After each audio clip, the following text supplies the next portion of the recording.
Nigel, thanks for sitting down with me. You recently wrote an article on communication and specifically in the European setting. Can you share some of the highlights of that article?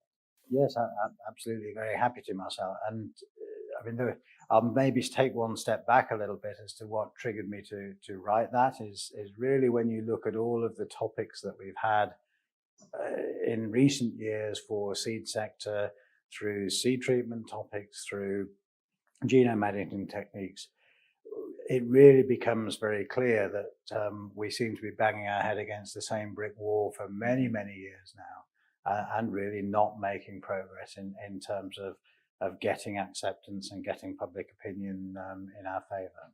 So that was really what triggered me to write that article and really think about where we might be able to change and where we might have been going wrong and not getting our message fully understood. Mm-hmm. Mm-hmm. Yeah. So, how would you go about it? What are your proposals that we do differently to break the deadlock? I think we're very good at producing robust evidence, good information, good scientific justifications for our arguments. In the end, we are scientists. That's our spiritual home, as it were. Mm-hmm. But one thing that we see in a debate and in public behavior and in opinion forming and in our own opinion forming, we also know that, is that we don't always operate at 100% on the rational sphere. We also have emotions. Mm-hmm. And when we look at how we've presented these debates, we have the rational side of the discussion where we've presented lots of information, lots of data, lots of safety data.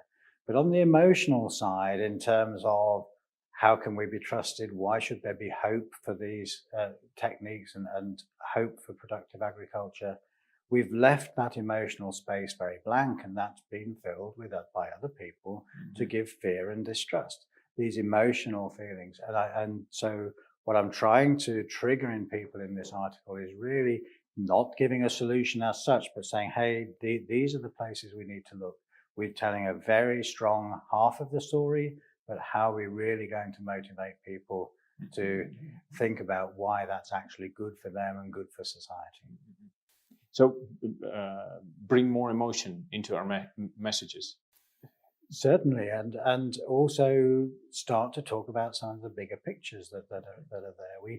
If we look at the view of regulating technology out of the market and reducing the speed of innovation, that is not a risk-free position. That's quite harmful to use more land to produce the same food or more water to produce the same food. Yeah. And so we really ought to expect society as a whole to wish for innovation, agriculture improvement, more sustainability, a faster response to climate change. And we do not achieve that by reducing the rate of innovation. So it's those sorts of emotional responses and emotional reactions to hope for improvement that I think we need to start to approach and start to message about and start to explain to people. It's very difficult to talk about emotions. We're scientists. We're very comfortable when we're talking about data and giving the justification for our arguments. But why you should wish for something, that's much harder. But we see opponents who really want to spread mistrust about corporate activity or fear about corporate activity, find that a very easy ground to work with. And I'm not saying that they don't have a right for their view. They have a right for their view. And this is where I think it starts to get slightly controversial. We don't wish to change everybody's opinion, but what we do want to get is a balanced position for society. And that will have a whole spectrum of opinion, from people who distrust corporates to people who trust corporates. And we've got that whole spectrum to work with. So Nigel, what happens if we don't manage to break that deadlock in communication? What's at stake? I think there's a lot at stake. And here I would go back to, you look at the length of time that we've been having these sorts of debates. And I'm now 54 years old. Mm-hmm. And when I was at university in the mid-1980s, my professor was working on flavor saver tomato, GM tomato, Brave New World. That's my entire career, 30 years. We've been discussing how to adopt technology and the safety of technology, the traceabilities of technology, 30 years, and we've not moved forward in Europe. The rest of the world has moved forward. If we take another 30 years to solve this, we are at 2050. That's when there is 9 billion people, will be 9 billion people. Yep. So there is a huge amount at stake. We do not have another 30 years. These are massive timescales, and no other sector is dealing with that sort of slowing of innovation. And frankly, Europe will be left behind, and we will not be able to respond to climate change. We will not be able to respond to population change because we will not have innovated. And I think that again is something that we can talk a lot about. Mm-hmm. Yeah, sure, and we should do much more of that. Yeah, I fully agree with you. And talking about communication, we've seen in the past year a lot of big mergers and acquisitions taking place, and also there a lot of communication was going on. What's your take on those big deals? Yes, now from what I've been mentioning in terms of our political positioning, of course, super large international companies create a bit of a target for people who don't like our industry.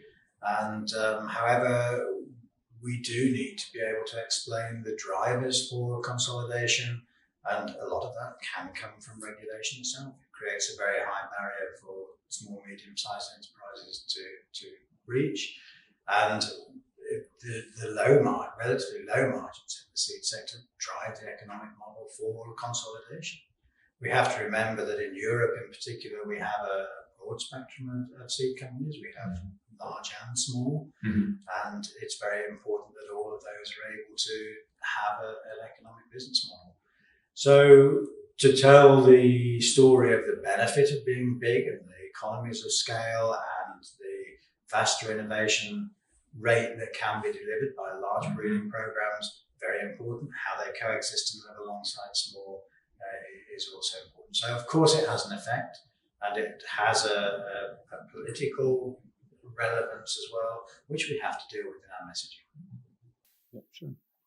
Another item where communication has played an important role is the recent decision on plant breeding innovation. The European Court of Justice decided that products of plant breeding innovation should be regulated in the same way as GMOs. Can you share your thoughts on that decision? Well, I mean, it's from what I've just said, it's clearly a disappointment. I think the Advocate General gave an interesting interpretation of how genome editing could actually be interpreted to be within the exemptions.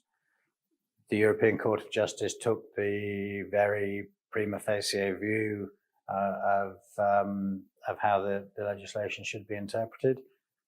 That puts us in a position where that technology is now effectively regulated out of the European market. From what I said before, that puts Europe at a serious disadvantage. It discourages the entrepreneurial investment in those techniques in Europe, and therefore we need to work to change that. And the law is the law, that's clear, and that is now perfectly clear from ECJ. And we now have to work to find a way of changing that law, or having a new law that will allow innovation in Europe. And again, as I talked about when we talked about breaking the deadlock, that the time scale for that, I don't believe that we can relax and take 10, 15, 20 years to have a new legislative framework. Time is not there. No, fully agree. And in fact, what you mentioned earlier, that the smaller companies with this European Court of Justice decision are basically frozen in their innovation. They can't pursue those paths anymore. I think the same applies to small and large in Europe.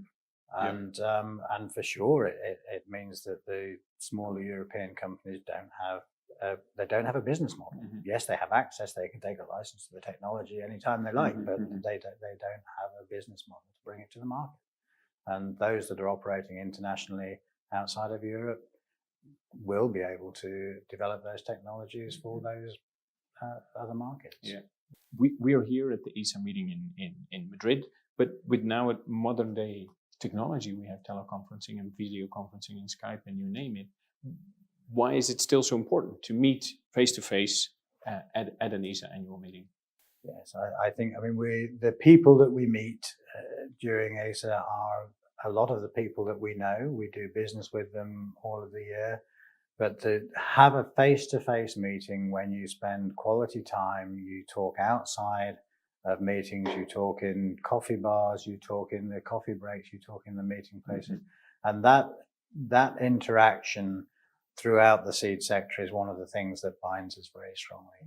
And as you walk around any ESA Congress, the vibrancy of that and the good spirit of that is almost tangible. Yeah. And so I think the physical meeting once a year is very, very valuable. Excellent. Thank you, Nigel. Thank you, Marcel.